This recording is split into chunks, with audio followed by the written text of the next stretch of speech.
Good morning everyone, welcome back to my new blog. আশা করছি সকলে খুব ভালো আছো, সুস্থ আছো। এখন বাজে বেলা 11টা। আজকে এখনও পর্যন্ত কোনো কাজকর্ম করা হয়নি। গতকাল তোমাদের দাদাভাই গিয়েছিল শিলিগুড়ি ডাক্তার দেখাতে না একজনের মানে অপারেশন হবে, তো ওখানে গিয়েছিল। তো মানে এটা বহুত বড় হিস্ট্রি, আর বলছি না। তো ওখানে গিয়েছিল, রাত্রি 2টার দিকে আসছে। তো ঘুমঠুমো ঠিক মতো আমাদের হয়নি, আজকে উঠতে অনেক দেরি হয়ে গেছে। এইমাত্র তোমাদের দাদাভাই দোকানে গেল। আর কালকে হয়েছে চিঙ্কির পা কেটে গেছে। তো সকালবেলা উঠে ওর পায়ে তেল হলুদ এগুলো লাগিয়ে দিলাম। আর মানে কেমনভাবে হাঁটছে না দেখে এত কষ্ট লাগছে। কালকে এত মানে মেয়া মেয়া করে কান্নাকাটি করছে না, খুব কষ্ট লাগছিল দেখে। তো কালকে তো বিছানায় শুয়েছিল। আর তারপরে তোমাদের দাদাভাই যখন রাত 2টা না মানে 2টার দিকে আসছে, 3টার দিকে তারপরে শোয়া হয়েছে। তারপরে ও আর বিছানায় শোয়নি, তখনও ওই ঘরে সোফায় শুয়েছিল। তারপরে যে সকালবেলা উঠে তেল হলুদ টুল লাগিয়ে দিলাম। ওই রকম পা নিয়ে কোথায় কোথায় এখন ঘুরে বেড়াচ্ছে। তো সকাল থেকে কোনো কাজকর্ম তার জন্য সারা হয় না। তোমাদের দাদাভাই থাকলে আমি কী জানি কী হয়, আমার কাজ করতে এনার্জি লাগে না। এখন ঝটপট করে কাজকর্ম করব। আর শুধু বিছানাটা গুছিয়েছি বলতে তাও ভালো করে ঝাড়াও হয়নি এখনও। তো এখন ঝটপট করে কাজে লাগবো। তো চলো ব্লগটা দেখতে থাকো। আর আজকে একটা জিনিস করার ইচ্ছা আছে, সেটাও শেয়ার করবো তোমাদের সাথে। তো চলো ব্লগটা দেখতে থাকো। আশা করি আজকে ব্লগটা খুব ভালো লাগবে। তো স্কিপ না করে শেষ পর্যন্ত সাথে দেখো। এখন ঝটপট করে কাজে লাগি, কারণ অনেক বেলা হয়ে গেছে। আজকে না প্রতিদিনের মতো রোদ উঠেছে, তবে মনে হচ্ছে ঠান্ডা পড়বে। ওয়েদারটা একটু অন্যরকম লাগছে। আমার নতুন গাছে দেখো কি সুন্দর কাগজ ফুল গাছে কাগজ ফুল হয়েছে। আরও 2-4টা হয়েছিল, আর সেরকম হচ্ছে না। কি সার দিলে যে গাছটায় পুরো ফুল হবে, প্লিজ জানলে কমেন্ট করো তো। গাছটা বেশি বড় না যদিও।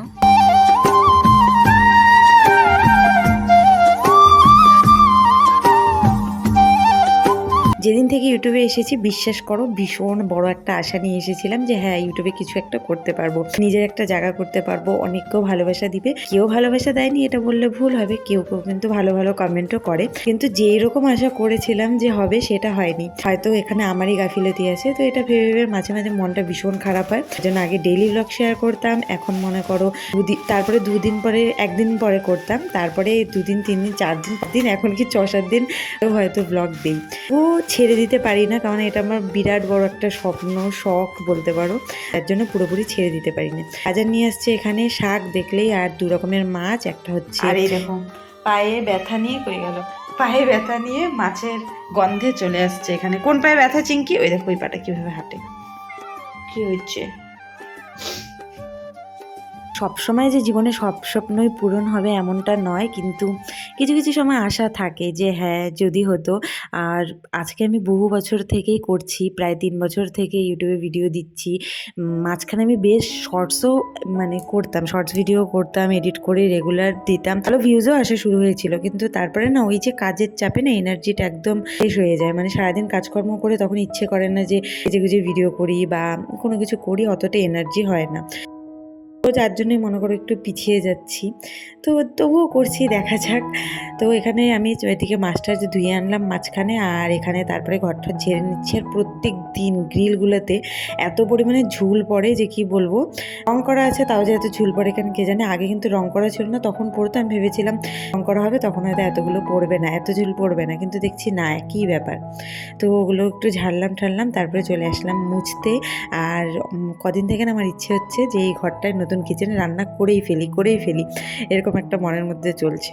আর এদিকে দেখো ঝাড়লাম, তখনও দেখলে চিংকি কেমন ছোটাছুটি করলো। এখন মুছছি, তখনও ওই দিক তাকাতাকি করছে। এদিকে কিন্তু পায়ের অবস্থা খুব খারাপ, তবুও মানে বাদরামিটা একটু করতেই হবে। ওই দেখো ঝাপাঝাপি করে চলে গেল। আমার ছোট সোফাগুলো যখন ছিল তখন রেগুলার মুছতে হলে না সরিয়ে মুছতে হতো, আর এটাই বেশ ভালো হয়েছে, নিচটা ফাঁকা, সুন্দরভাবে মুছে স্নান টান করে চলে আসছি। আর এখানে সব মাছ আগেই তো ধুয়ে নিয়েছি, হলুদ লবণ মাখিয়ে এখন ওগুলো ভাজা করে ঝটপট করে রান্না করতে হবে, কেন কি অনেক বেলা হয়ে গেছে।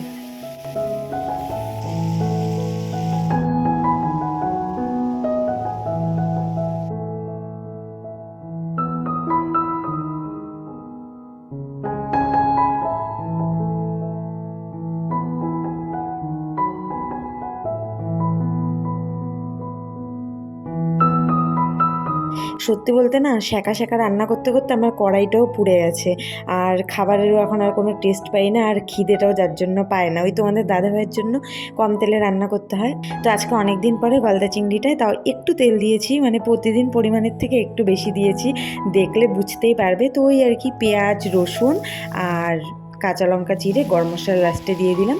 তো ওইভাবেই আমি রান্না করি, আর একটু জিরার গুঁড়ো দিয়ে দিই।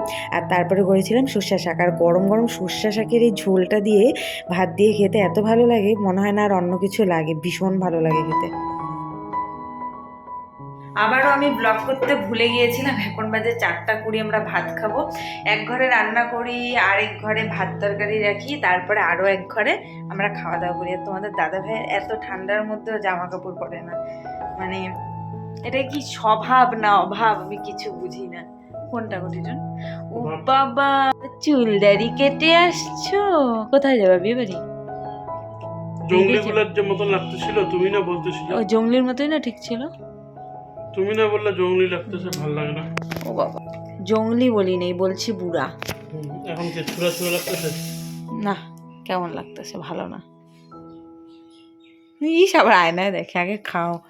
আজকে কি কি রান্না হয়েছে দেখাচ্ছি। এটা হচ্ছে কালকের ডাল, এই নাও তোমার জন্য কালকের ডাল। আর এখানে আছে চিংড়ি মাছ, যেটা আমার। তারপরে আর কি জানি, এই যে এখানে হচ্ছে সর্ষা শাক, সর্ষা শাক না যেটা, সর্ষা শাক। আর এখানে আছে কালকের বাঁধাকপি, যেটা আজকে আবার গরম মশলা দিয়ে একটু না মানে কি নাড়াচাড়া করেছে আর কি। শাকটা কেমন বলো? ভালো হয়েছে, দারুণ। বাঁধাকপিটা কালকে তোমার জন্য মানে বেশি করে বানাইছিলাম। কালকে তোমাদের দাদাভাই তো খাওয়া দাওয়াই করেনি সারাদিনে, ছিলই না, খাবে কি। রেডি হলাম, একটু বাড়ি যাব। কতক্ষণ থেকে চিঙ্কিকে ডাকাডাকি করছি যে চিঙ্কি আসলে ওকে ঘরে রেখে কম্বল দিয়ে ঢাকা দিয়ে যাব, কিন্তু কোনো পাত্তাই নেই। আর এটা আজকে নতুন পড়েছি, তো অনেকক্ষণ ডাকলাম, আসছে না, কি করবো। তাই ঝিলিকদেরকে বললাম আসলে একটু দেখে রাখিস, আমি তাড়াতাড়ি চলে আসবো। তো এখন বেরোচ্ছি, যাচ্ছি একটু বাড়ি। অবশেষে চিঙ্কিকে নিয়ে আসছি, বেরোচ্ছিলাম সেই সময় গেটের মুখে ওকে পেয়েছি। এইভাবে ব্ল্যাঙ্কেট পুরো খুলে দিয়ে ওকে ঢাকা দিয়ে যাচ্ছি। একবার তালা দিলাম, দরজা তালা লাগালাম, আর তারপরে আবার মানে মেও মেও করছিল পুরো। তারপরে আবার এই যে ঢুকে এসে আমি বসলাম। এখন শুয়েছে, এখন দেখি কি করি। চিঙ্কি তুমি ঘুমাও, আমি যাই। হ্যাঁ চিঙ্কি,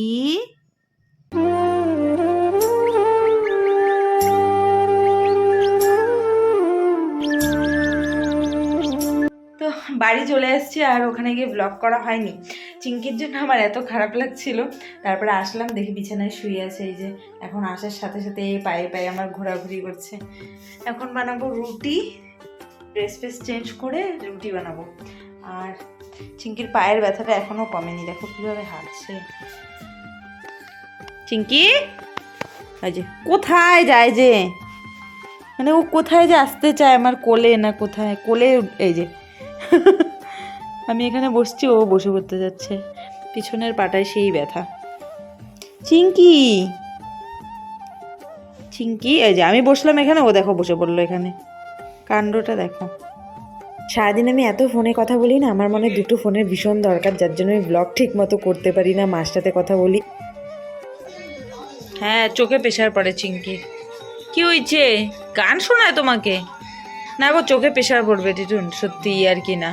তো সেই সময় যে মাঝখানে আটা টাটা মাখা সব হয়ে গেছে, সেই সময় ফোনে কথা বলছিলাম।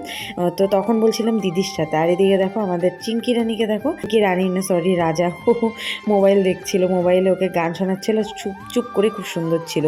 তো লাস্টে 2টা পরোটা ভেজেছি, তোমাদের দাদাভাইয়ের ডিমান্ড ছিল যে 2টা পরোটা ভেজে দিও, তো 2টা পরোটা ভেজেছি। তো তারপরে ব্লগ কন্টিনিউ করা হয়নি। তো চলো এর সাথে ব্লগটা এন্ড করছি।